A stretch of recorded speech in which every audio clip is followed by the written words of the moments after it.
Welcome to another episode of the Dibbly Dobblers Cricket Podcast. As always, I am your main host, Callum, and as always, I am joined electronically by Andrew, the secondary host, director, producer, dinner lady, all that jazz, All of it, yeah.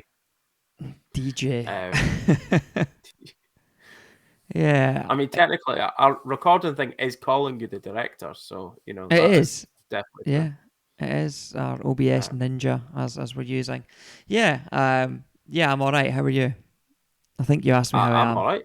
Yeah. I don't know. Probably didn't, but, Well.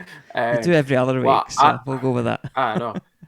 I'm injured. That's why we're recording separately. So, because I wasn't physically able to get to your house for us to record together. So, but I'm not too bad, aside from not being able to walk. Yeah. Can you just remind or tell the listeners / watchers why you're injured? This bloke bowling 90 miles an hour hit me on the foot. Oh, that's so generous. I'll hear nothing more about it. Definitely bowling 90. Absolutely was not a dibbly dobbler. I'm not even sure he was bowling 90 kilometres an hour, to be quite honest. So, yeah, first ball of the innings, your feet didn't move, and you got all in a tangle, and it landed right on the top of your foot. Dafty. Anyway, it's an interesting colour, let me tell you that. It was an A&E trip on Sunday, but it's okay. I'm fine. My wife's just going mental at me because we're going on holiday next week. But yeah, so it's fine. It's fine. Driving to Newcastle, that might be fun, but who knows? Doing it all with your left foot. We can't say that, Andrew. Can't say that on there. Come on. Yeah.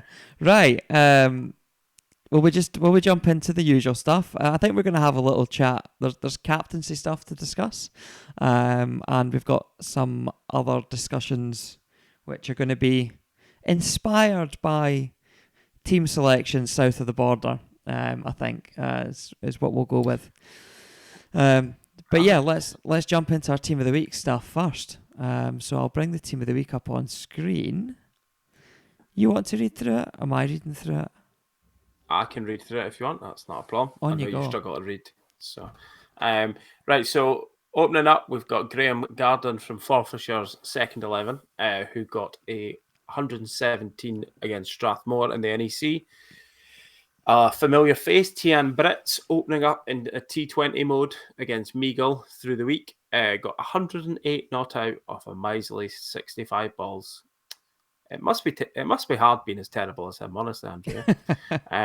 Although he's another one that's picked up an injury, isn't he? He picked up a fielding injury in that Forfeishire game on Saturday. So hopefully not too serious, and we see him back for Strathmore fairly quickly. Yeah, I've not actually seen a follow-up. I saw he was away to A&E, but I don't know what the follow-up from that was. So Craig Wallace is in at 3 for a quality knock against Heriots in the Scottish Cup of 81 off 65 balls as well. And then Michael Leask, what a weekend he had.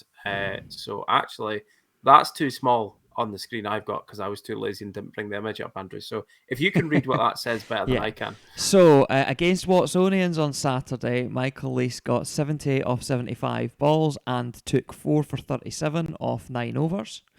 And so that was in the Eastern Premier League on Saturday, and then in the Scottish Cup on Sunday against Heriots, widely regarded as probably the best side in the country. He scored 162 runs off 112 balls, but he only took 1 for 36 with the ball off 7.2 overs. So he really let himself down with the ball in that second game. Get him dropped. Honestly, poor stuff. Some weekend for him. And then so we'll keep going. We'll pretend that there's a chance someone else could win Player of the Week, but we'll carry on. So we've got Story with Dice's Gareth Walmerand, overseas player, scored 104 off 109 balls in vain in the end against Carlton Although it did look like if the tail could have hung around, it looked like he might have took them home, but I think he kind of got out in the end because the wickets were just tumbling around him. So I think he was probably just trying to go for it. Jack Mitchell of Huntly is in at 6 for a match-winning 80 against Arbroath. Prashant Wigg of Gordonians, 48 not out of 47 balls against Perth Ducat. And to be honest, I think when you look at the game situation that 48 was scored in, it's almost 100. Yeah, I think if you looked at the scorecard and saw a 48 not out, you'd maybe think, well, why is just a 48 making the team of the week? But yeah, when you looked at the match situation, he got Gordonians over the line in that one. I believe there was a dropped catch when Gordonians were 9 down as well, and a relatively straightforward chance too. So I think Perth Ducat let that literally slip through their fingers a little bit as well. But yeah, that was the innings. There was the wickets falling around him, and he managed to just get them over the line in that rain-reduced match. Yep. So yeah, a very good knock. And then a man who we've given a hard time to in the last few weeks on this podcast makes it in at 8 is our friend Richard Rennie with a 55 and a 3 for 7 against Strathmore in the NEC. I've not actually seen the scorecard because I think it was one of those that wasn't there, but we found the information is on Twitter or whatever. I'm assuming, given that it was off 2.1 overs, Richard mopped up the tail, but still nothing well wrong done with that though, him. is there? Oh, it must be nice. Us folk do all the hard work up front. I spoke to Richard on Sunday, and his comment was, the figures flattered me, was what he said. But the figures are there, just look in the book, so he makes it in. Look in the book. Said like a true pie chucking Andrew. So the next one, people will probably look at and go, "What?" Because I mean, Scott Cameron is picked here as a bowling performance. He scored a very important 49 as well. Against Heriots in the Scottish Cup, but he took no wickets, and people might be like, "But why has he made team of the week?" And to be fair, yeah, if you were just glancing through scorecards, but he's picked for the economy rate. He went 2.5 and over in a game where there was almost 700 runs scored in it. So it was phenomenal. Yeah, absolutely.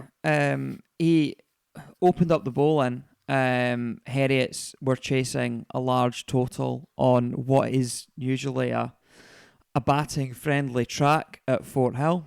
And he put them behind the game straight away. And so it made the job of all the rest of his bowlers to come so much easier because he'd put them on the back foot immediately. And I think actually that opening up is, I'm not going to say it's every bit as important as Leigh scoring 162 because 162 is such a mammoth innings, but it goes a long way to stopping Heriots getting up to that total.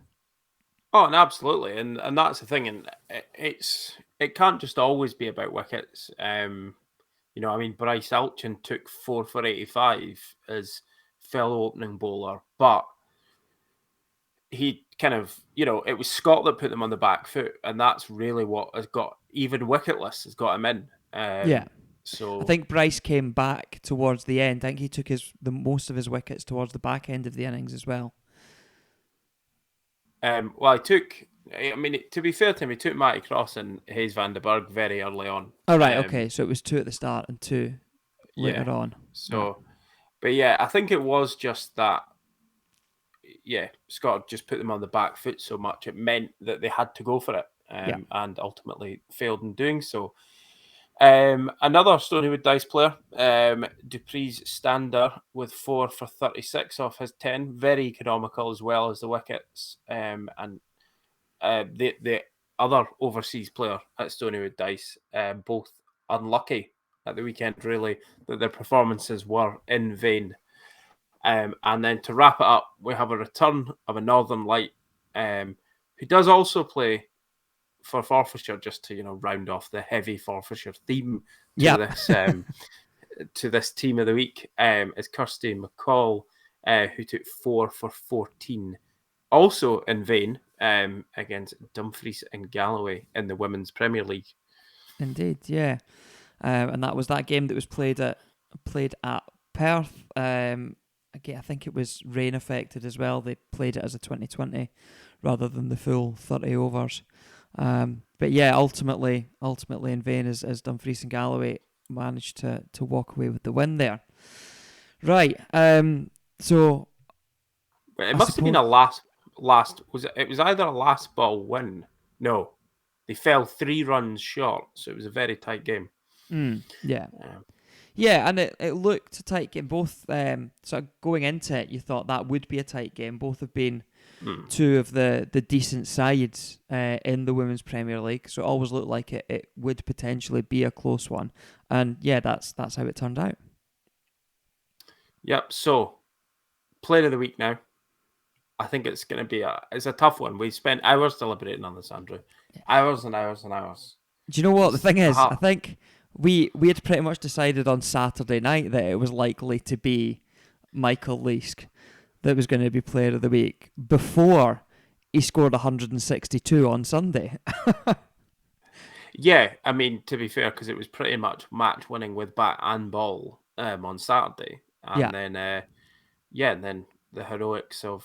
I mean, to be fair, even he deserves credit like Scott. I mean, he bowled very tight. Okay, only took 1, but it was very tidy again in a high-scoring game. So, but, I mean, that boy can hit the ball a long way. It's, a long way, as you have experienced. Aye. Oh, anyway. Right, where are we going next? Well, we had some Scotland news, I suppose, is where we're going to, I would suggest. So, Cal Coates stepped down, long-standing Scotland captain. Stepped down from being captain, so he's not retired from the game or anything. But yeah, so he stepped down, and it obviously, as in all these situations, it then turns to who is next. And it was announced, I can't remember on what day it was announced, but that Richie Berrington is the new Scotland captain, and his vice captain will be Matty Cross. So what was your reaction to that, Andrew, when you heard the news? Not surprised that Berrington has been made captain. I feel like it's the obvious choice. Just looking at the other candidates, I struggle to see who really stands out. The only one that I think maybe looks potentially like another captain in the side at the moment is Mark Watt. But obviously Watt has got a gig at Derbyshire at the moment. He's obviously done fairly well in the T20 Blast and has now played 2 championship games. In fact, he scored an unbeaten half-century this week in the county championship as well, playing very well. So I don't think you want to give the captaincy to a player who's involved in the county setup, because once they're involved there, as we see with Josh Davey and Brad Whale at the moment, you just don't see them through the summer. And I don't think it's reasonable that you would have a captain in place who isn't there for, well, was it a third of the year, basically. And so for me, looking at the rest of them, Berrington seemed the obvious choice. The only thing that makes you question it is the fact that Richie Berrington is 35 years old. Yeah, and that's I think where my question mark around it would have been the age side of things. But you also have to look that Coatzer's 39, I think 38, 39, somewhere thereabouts. I think 39, yeah. Richie is in the form of his life at the moment in Scotland colours. He has been absolutely fantastic, and there's no reason to believe that he won't go on for 2, 3, 4 years. And then that maybe it at least gives you a few years for either another captaincy prospect to sort of rear their head in the side, or for things to settle down. You might see that. You look at like the age of Josh Davey. How much longer's he got maybe in the county game? Maybe he's a candidate 3-4 years down the line. So there's different options as time goes on. But I think at the moment that the Berrington was the right choice, as well as the obvious one. Yeah, I also think there is. I think as much as we've maybe on this podcast maybe tried to steer away from some of the controversy off the field a little bit with Cricket Scotland without going into that debate too much. The reality of it is that Richie Berrington is a well-respected guy throughout the game. Well, certainly throughout the Scottish game, and I highly doubt, given his character, he would have been offending people anywhere else either. And you sort of do look at it and go, well, actually, is it a good, is it actually quite a good thing having him in a situation as Cricket Scotland finds itself just now? Somebody who's got, I would say, pretty broad brush support from the full cricketing spectrum in Scottish cricket, or certainly from what I've ever been able to tell of it. And I can actually see that being a bonus. It does sort of seem a bit like the England Test captaincy with appointing Ben Stokes, as you kind of mentioned, Andrew. It's kind of like, was there really any other option anyway? Yeah.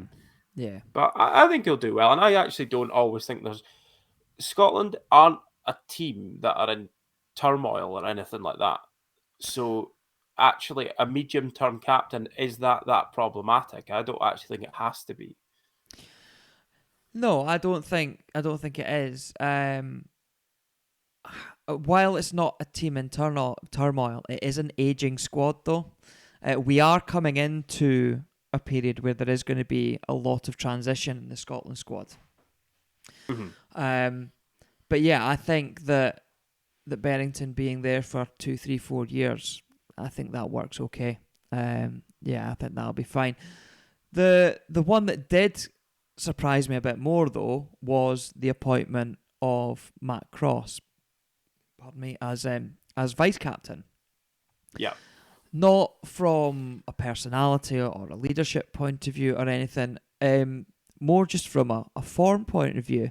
Now, I know he scored a 60 odd or something, didn't he, in the tour to the US.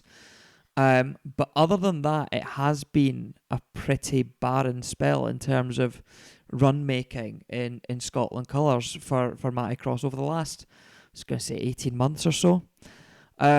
So I felt like he's one that you could make an argument to say that his place has been under threat.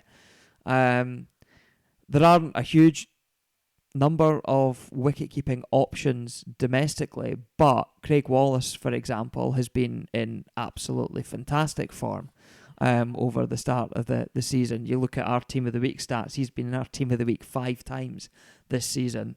No one else has been in as often as him. So there is at least someone there that's potentially been knocking on the door.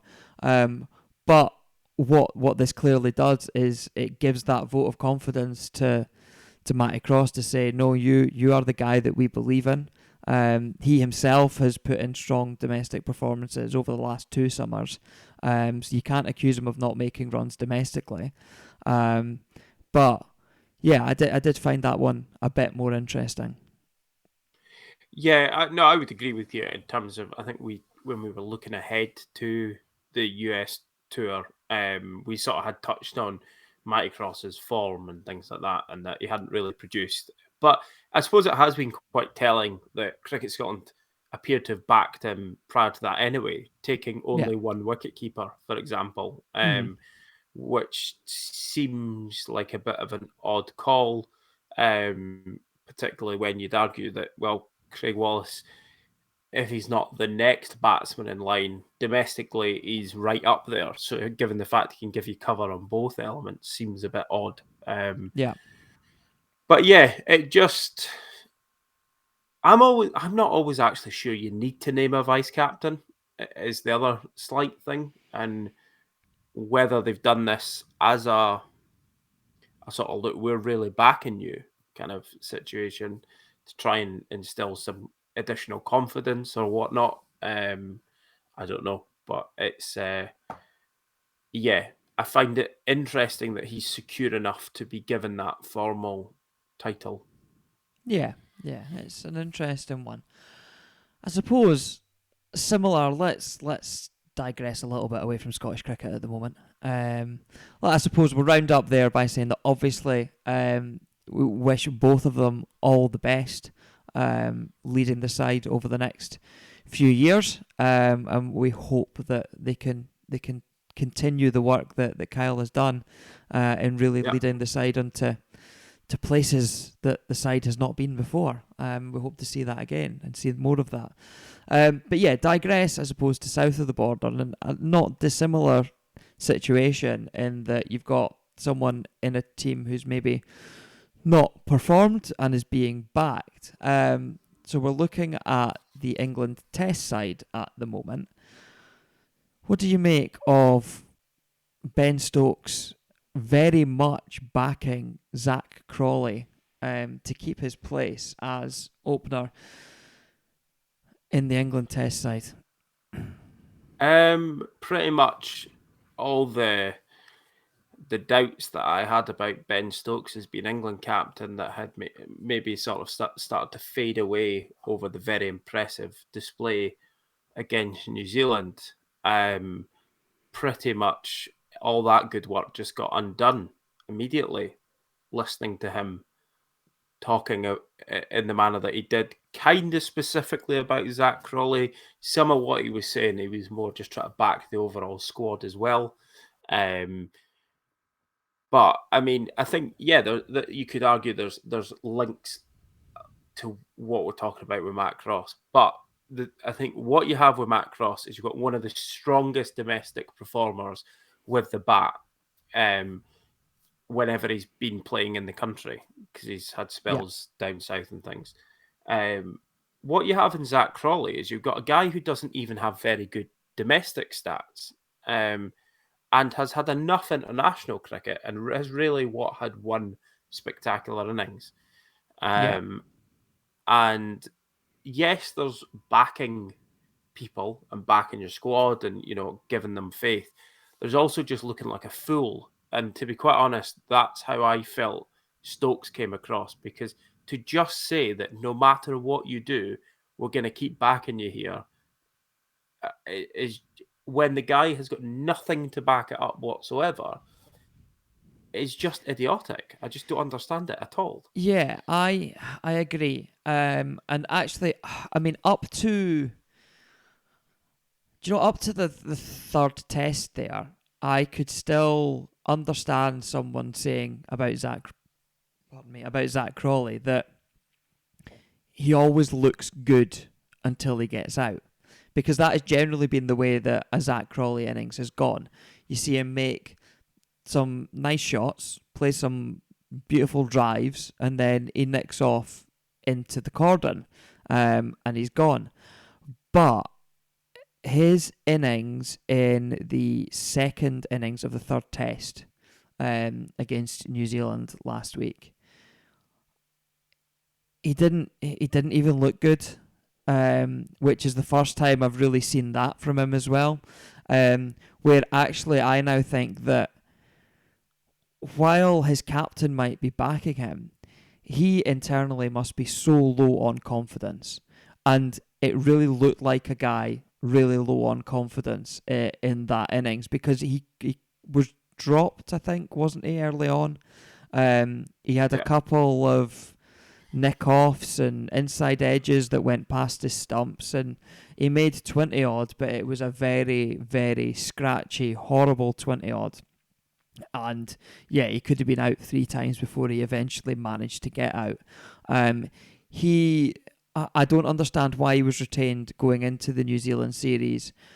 I could understand why once he'd been given the first 2 tests, they gave him the last one. Although I wouldn't have. I can also understand, given the quick turnaround between the third New Zealand test and the first India test, which starts tomorrow as we record, why they've kept him for that one as well. But I cannot at all understand why they've so publicly backed him to be the man long term. Because it feels like you could just have 2 years ahead of you of watching Zak Crawley score 15, 20 runs and no more.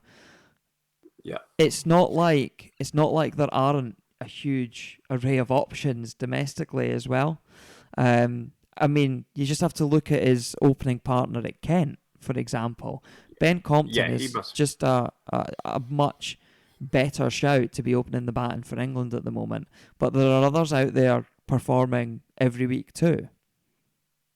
Oh, absolutely. And I can, yeah, I can buy that. I can see the retaining him for India because it's such a quick turnaround, and it's the fact there's one game. So, what do you really want to just bring a debutant in if you really don't have to try and get used to it against one of the best two teams in the test teams in the world? Yeah. Probably it's yeah, Well, a team in it's flux, though.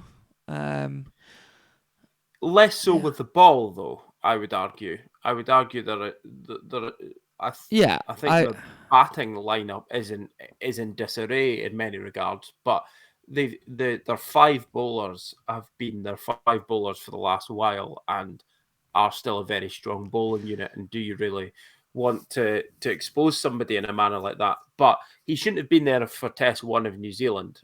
Yeah. But I do somewhat I can see that the mentality is we want to attack, and therefore they see Crawley. And you hear people say Sevag is the one that is often thrown out there when you start talking about aggressive openers. You've had guys like Jayasuriya, Matty Hayden, folk like that. Yeah. But these guys also perform. You know, Sevag, you had to accept that. Yeah, okay, you might only get 1 in 5 or 6 that actually come off, but they came off with a degree of regularity. Having 1 in 20 from Zak Crawley is just not good enough. Yeah, this And test that's what I don't match get. upcoming is Zak Crawley's 25th test match, and you've had one. He put together a nice 80 odd or so in Australia at one point as well, but I Yeah. mean, what are you talking about other than that? Yeah, it doesn't perform with rarely the regularity enough, and yeah, this is. I can totally buy into what Stokes and McCallum are doing when it comes to how the middle order and the lower order play. I still think that you need a traditional opener who can keep the ball out when the ball's moving. Yeah, and it also if they want the middle order to play in that manner, you need to have a stable top order who are going to be able to support these guys in playing in that manner. If you have a walking wicket or two at the top, then that doesn't actually help the natural gameplay of these guys in the middle Yeah. order. And we've seen that time and time again for teams. Okay, Johnny Bairstow had amazing innings when, what was it, 55 for 6 or whatever Yeah. England were. But that's going to be few and far between. However, if they come in at 100 for 2, there's far more chance of these big, expansive innings actually coming off. But yeah, I just think to just back somebody like that is just bizarre, and just makes them look silly, I feel like. Yeah, I agree. I I don't understand the mindset. Well, I can understand why they've come to it. I don't agree to, and as you say, it kind of feeds into the worst fears that you potentially had with this Stokes and McCullum axis in the test side. I suppose one other notable piece of news for England, English cricket as well, is that obviously Eoin Morgan retired from international cricket at the start of the week. Jos Buttler today has been appointed as the new white ball captain of the England team. We'll not go into that in too much detail, but brief thoughts on that. I think it was good that Morgan walked away it was probably a little bit later than it should have been, but he walked away with still credibility intact, which I think was good. And I think I'm still not sold on Jos Buttler, the captain, but maybe time will tell. I think you will see somebody who is just very much carries on what Eoin Morgan did. I think you will just have Eoin Morgan's vice captain standing out there in the field in a lot of regards. But they're a team in dominant form currently, and if it ain't broke, you maybe don't need to fix it. So yeah, absolutely. I suppose if the mindset that Morgan instilled is what's got them to where they are as the dominant force in international white ball cricket, then just trying to continue that seems like a sound tactic to me. Jos Buttler is one that is always talked up as a leader by those that have played with him. He's not one that gives that obvious aura of a leader to you as the spectator. He's not one that's kind of bolshy and vocal in the field, despite even being a wicketkeeper. He's not even a sort of more vocal wicketkeeper, but you have to think that there is something in the fact that so many people seem to rate him as a leader.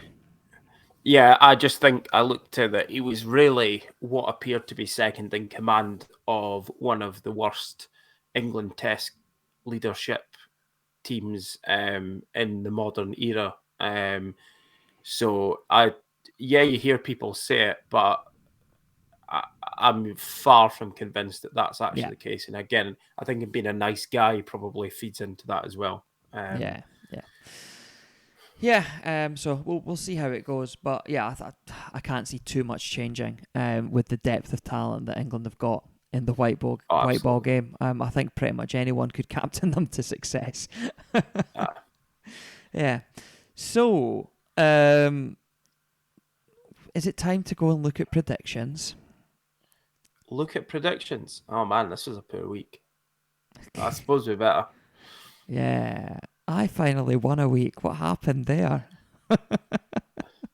I just thought I'll just be ballsy and just pick random things, but pick random things. Yes. So we both got 2 of the 5 wrong, but you managed to get your joker wrong because you went different. I backed Huntley to win at Arbroath. You went for the up to last weekend undefeated at home Arbroath to retain that record. But yeah, Huntley pulled off the win.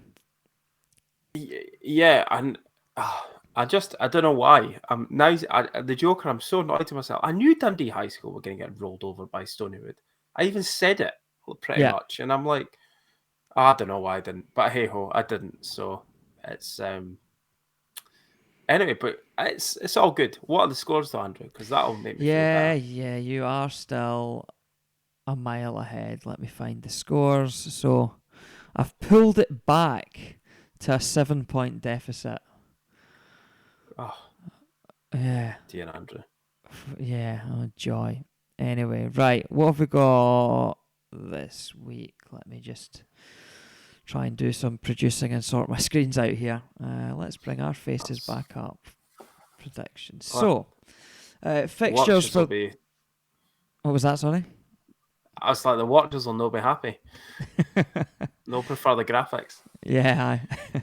Right, the fixtures, I'll run through them. Just 5 games again this week in the NEC. Run through them quickly before we bring our predictions up. Stonywood Dice against Forfarshire. Gordonians against Dundee High School former pupils. Strathmore against Fruki. Aberdeenshire against Ducat. And Huntley against Meagle. And our predictions are absolutely identical. Excellent. Yeah, I don't think there was... Probably the game that's probably slightly more borderline is the middle game. But given that I have no idea whether Tian Brits is actually playing or not, that's what would make it borderline. So, yeah, that's kind of why Fruki have been backed on for that one. I mean, even with Brits there, I'd still have Fruki as the marginal favourite. I'd probably still go with Fruki. I would agree with that, yeah. But I would say Tiernan Brits just makes such, I know like Aberdeenshire supporters have been said about Forrester, Aberdeenshire, but the difference Brits makes in that team compared to I don't know, Usman at Ducat's maybe borderline as well, but the difference that they're making is massive when you compare them to the likes of Diane and Raju. And before we get slated, that's because I feel like the Aberdeenshire and Magle teams that Forrester and Raju are in have so much quality around them as well. They're not having to carry as heavy a load.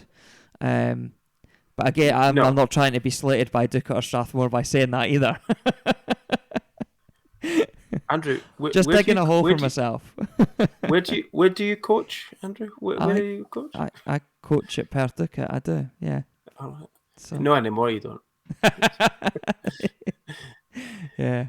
Anyway, Jokers. Yeah, I think we've got pretty one-sided games all over the place. But it's my week first.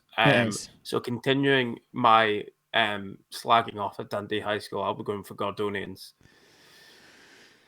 Right, okay. We've stopped pre-preparing this one as well.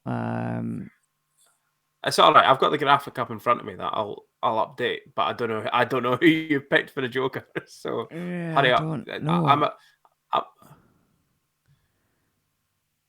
I could genuinely. I've just realised, by the way, that the graphic is wrong. We've both picked fourths in the top game, not Stonywood Dice. We have. So, of course we have.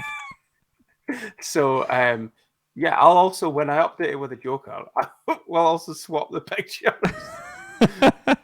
Yeah, but I don't know why I hadn't clocked that when I checked the image over. But yeah. Oh, it's all right. I'm now deleting pictures out and everything. Great on-air production, but anyway. Yeah. I'm looking at this, and Aberdeenshire slipped up against Ducat last year. So that gives me a slight concern. Meagle at Huntly, anything can happen at Huntly. But I still think Meagle beat them, but anything can happen at Huntly, and that gives me concern as well. After Gordonians beating Dundee High, the next most confident one I'm on, I think, is Forfarshire to win up at Stonywood. So I'm going to play my Joker on Forfarshire. This is when Richard messages you and tells you that half the team's missing again. But that's all right. Do it a bit. Yeah, aye. I'll just wait for that message to come through. Right. They're another one that like to slag me off when I don't pick them. So I'm doubling down on them and picking them as my Joker. Right. Okay. Right. So I'll get that image updated now, and it will take a second to come through, and then we'll actually have our right predictions up on the screen. I had no idea what I was doing there. It's updated now. I'll just see you. There we go. I see it now. It's. I suppose I've actually not checked to see whether have Stonywood actually got their scorecard up yet, because they do now have their scorecard up, but I'd noticed that Jamie King was playing, and I noticed that Jamie King was also bowling, despite the fact that I'd heard that he was meant to be out for a month. So I suppose the thing that could be quite interesting there is if he plays for their twos again, that he's capable of really causing problems there. Yeah, that's a valid point. I would suggest that there are two parts to that. One, it's a guy coming back from injury, so you ease him into a second 11 game before you put him back in tier ones. And two, let's be honest, Stonywood wanted to avoid bottom place. That fixture is the straight battle for bottom place. So it made sense. The battle of the spoon. Yeah, so it made sense to ease him into that game as well. So yeah, I reckon he'll play for their ones this week. and Forfarshire will do me a solid. Richard goes for a duck, golden duck. Calling it now. Revert to the norm. That's it. Oh well, no, but and you mentioned obviously about Ducat beating Aberdeenshire quite convincingly last year, but there was some absolutely stunning slip catching took place during that game. And I'm not playing for Ducat anymore, so you know. Oh dear. But yeah, so there's the NEC. I still don't understand why there's 5 games a weekend again, but you know, who knows? Don't really get the fixtures whatsoever this year, but it is what it is and all that. To quote Love Island, as I'm sure you watched that, Andrew. Definitely seemed like a Love Island kind of guy. I have to say, I have never watched a minute of Love Island in my life, and I intend to keep it that way. I'm going to force you to watch it, just as punishment. When you lose, Andrew, that's your forfeit. When you lose the predictions at the end of the year, you have to watch from series 1 all the way up until modern, till the latest one. I would sooner delete our YouTube channel. Just end the podcast. End the death of the podcast. Yeah. So obviously that's touching on the NEC, but there's this weekend coming. There's obviously the EPL will be playing as well, but there's cup action. Yep. This weekend with the Challenge Cup quarterfinals. Gordonians are playing in that. They are playing against Edinburgh South. So that should probably be quite a good tie. Good club. They've got Kazim Sheikh playing for them. Yeah, and I think they've been going pretty well this year as well, haven't they? Yeah, so that could be quite an interesting tie. Not SPCU area as such, but they're in the Cali area. But Northern Counties are also in the quarterfinals against Kelso, with Hillhead versus Morton and Dunakeer versus Edinburgh. There is just an Edinburgh. I was like, feels like someone's missed something there. So yeah, they're certainly due to take place on Sunday, and then we have got the Grange versus Clydesdale fixture in the Scottish Cup. After they fell one overshot. Yeah. One overshot. So that'll be an interesting one taking place, well, I'm assuming at Grange, because it was at Clydesdale last time. So, and then we will have that. And also this Sunday, we have got I'm trying to remember the full title of it. It is the the Cali CST20 regional finals. It's some like absolute mouthful of a thing. What is it? Cali Region CST20 Finals Day. So this is the first of its kind this year, which because we've had Finals Day for the national finals before. But yeah, so they're taking place at Manifield with the North East of Scotland cricket T20 qualifier, I think is far too many titles. Stonywood Dice, who came through unbeaten from their group against Arbroath United, who were second in the SPCU T20 qualifier. SPCU CS T20 qualifier. Yep. Jesus, they really need better names. And then the second game is Forfarshire against Ross County. And I can't for the life of me work out why Ross County are in this. I am hazarding a guess they won the NOSCA. So for those unaware, NOSCA is basically the Highlands cricket. It's sort of east of Huntly. Inverness and the surrounding areas, basically. I mean, it pretty much is, to be fair. So, yeah, I can't work out, because they have a 2020 competition that Ross County, like the other areas, but Ross County lost all of their games. So, yeah, if Forfarshire ever needed good news, It's that I don't think Ross County will be much of a challenge because they can't even beat the guys in their own area.